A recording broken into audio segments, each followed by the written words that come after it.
It seems like you're coaching almost an entirely different team, and Belleville has a completely different team. How do you approach kind of all the changes? I know they're very usual in the American Hockey League, but it seems kind of unusual that both teams have gone through this. Do you see some difference in both teams? Yeah, that's, I think, standard across the league as to what this level is. Very rarely do we play the same opponent 2 times in a row with the same roster just because of movement and injuries. But it's not a lot of new players that never played with us. They know our details, they know our systems, they know the expectations. So just another game and another night to get ready and focus. Obviously, when guys like Nick Patan and Martin Marincin come to the AHL, come to the Marlies, they are, catalysts for change in a positive way. Has Timothy LILLIGEN become one of those players as well, that every time he comes back, he becomes a greatly important piece? Big time. He plays in all scenarios. He logs a lot of minutes. He's a really good hockey player. He's extremely missed when he's not in our lineup, and when he's in the lineup, he definitely helps us with hockey games. Next question goes to Lance Hornby. Go ahead, Lance. Hi, Greg. Roster question, first of all, update maybe on some injured guys and prospects for any the European guys as their seasons end over there. Are they on the horizon to possibly join your team? Are there any specific questions in general towards any specific players? That would be Nick Robertson, I guess, would be an obvious one. Yeah, he started skating a couple of days ago. He's in his progressions for return to play. So he's moving along. And Rasmus, please. Yeah, Rasmus. The hope is his foot's still healing. Hopefully on the ice sometime next week.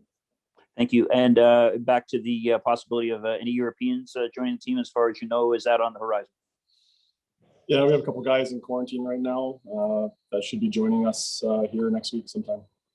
Okay, and quick follow-up. A couple of players lost to the Maple Leafs on waivers the last little while. Does that sort of increase the appetite? You kind of feel that, obviously everybody wants an opportunity there, but with the losses of some players, does that sort of excite guys down there even more, do you think? To be honest, I can't speak for them. When the guys are here, they're focused on what we're doing with our team and focusing on our schedule and on our games. So, I'm sure each guy's perception of what's going on with that club is different, but it's not something that we discuss as a group, and we're here day to day focusing on ourselves. Thank you. Next one goes to Kevin McGran. Go ahead, Kevin. Greg, the existence of the taxi squad this year, or the Stay Ready squad, as you guys like to call it, how's that beneficial to, say, some of the young players who get a chance, I guess, not just to cash an NHL check for a couple of days, but to work out with the NHL team in years where maybe they wouldn't be able to have that sort of level of exposure? So they can just be called up for a couple of days, work out, get a taste of it, and then come back and be good Marlies. How's that working for you and for them? I think it's great for both sides. It's a unique season with a unique dynamic.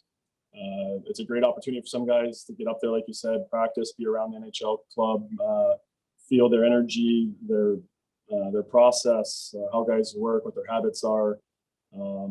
There's something to be said for being in and around it, to visualize yourself there one day. And anytime the guys come back from there, there's a heightened sense of confidence and purpose. And it's been an interesting dynamic this year, but in a very positive way. Thanks. Next one goes to Nick Barden. Go ahead, Nick. Hey, Greg, you talked a little bit yesterday about Rich Clune and his just ability in the gym to help guys just be better. I was wondering if you could talk about the leadership group and how they've just sort of been able to help some of the younger guys just come into this team and just flourish. Yeah, you can tell on the bench, peer-to-peer teaching and coaching is going on. They're talking to each other.